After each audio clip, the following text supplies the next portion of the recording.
Bom dia, meu amigo, minha amiga, meu irmão, você que me ouve nesta manhã. Temos uma mensagem de Deus para as nossas vidas. Encontra-se no livro de Gênesis, capítulo 32, versículo 22 ao 32. Mas nesta manhã nós vamos tomar por base apenas o versículo 24, 25 e 26, onde nos diz assim: ficando ele só, e lutava com ele um homem até o romper do dia. Vendo este que não podia com ele, tocou-lhe na articulação da coxa, deslocou-se a junta da coxa de Jacó na luta com o homem.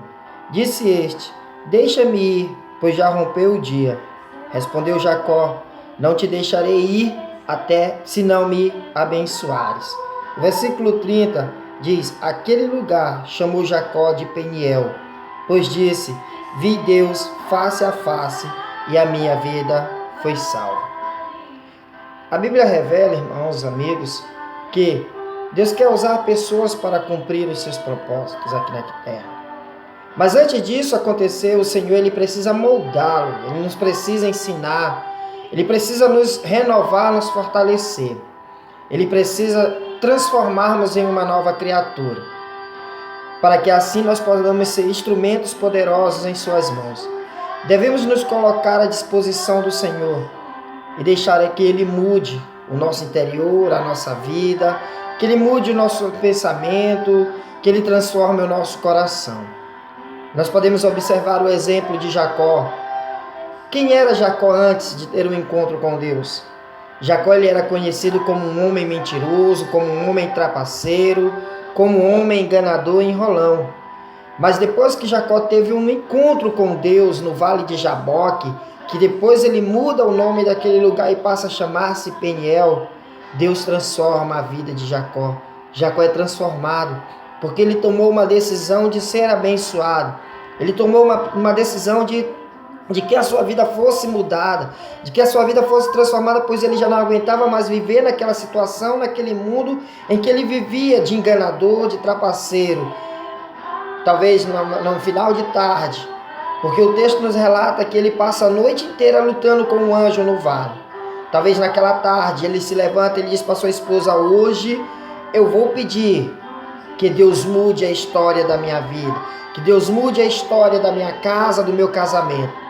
Digo para você, meu irmão, minha irmã, se você está passando por dificuldades, por adversidades, você tem esse poder e você tem essa autonomia de se levantar e dizer: hoje eu quero que Deus mude a história da minha vida. Hoje eu não quero mais ser um trapaceiro, não quero ser mais um enrolão, não quero ser mais um enganador, mas eu quero que Deus me transforme, me molde por completo. Mas antes que nós passamos pela transformação humana, Deus nos faz uma transformação espiritual. Deus ele nos fere. No versículo 25, quando o homem viu que não poderia dominar, tocou-lhe na articulação da coxa de Jacó, de forma que deslocou-lhe a coxa enquanto lutava. Jacó ele estava fugindo de seu irmão Esaú por ter roubado a bênção da primogenitura. Talvez pensasse que podia passar por cima de tudo, de todas as coisas, e com isso ficasse sozinho e lutar. O Senhor chamou o necessário para ferir a sua coxa. Mas talvez você se pergunta: por que a coxa precisou ser tocada?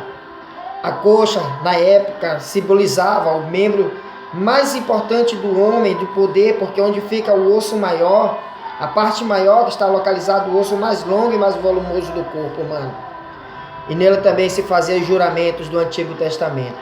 Por isso o Senhor tocou-lhe na coxa.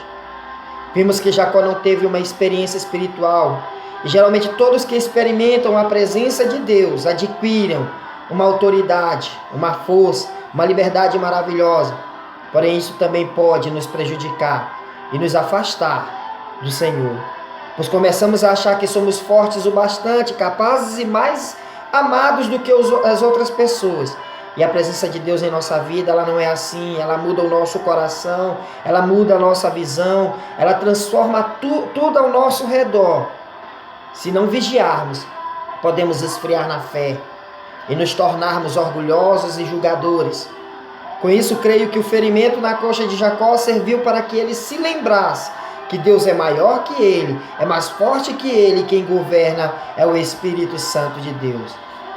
O Senhor também usou disso para com Paulo em 2 Coríntios capítulo 12, versículo 2 e 4.